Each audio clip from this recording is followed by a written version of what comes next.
Hello everyone, how are you doing? This is MD Tech here with another quick tutorial. In today's tutorial, I'm going to show you guys how to disable pop-up descriptions for folders and desktop items on your Windows 10 or Windows 11 computer. So basically, when you're hovering over different files in your system, you notice there's a little area that will actually give you some information about the file that you're currently under. So if you're trying not to have that little window that appears right here, I'm going to show you guys how to disable that. So without further ado, let's go ahead and jump right into it. And all you have to do, just go ahead and open up File Explorer if you don't already open it, and select the three-dotted icon up here that says See More. Go ahead and left-click on that and select Options.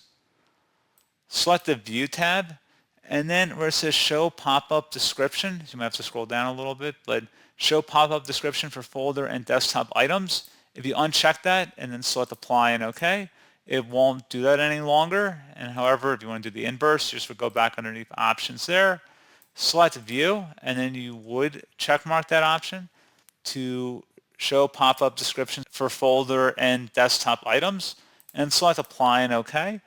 And then once that is done, that's pretty much all you have to do. And as always, thank you for watching this brief tutorial. I do hope I was able to help you out, and I do look forward to catching you all in the next tutorial.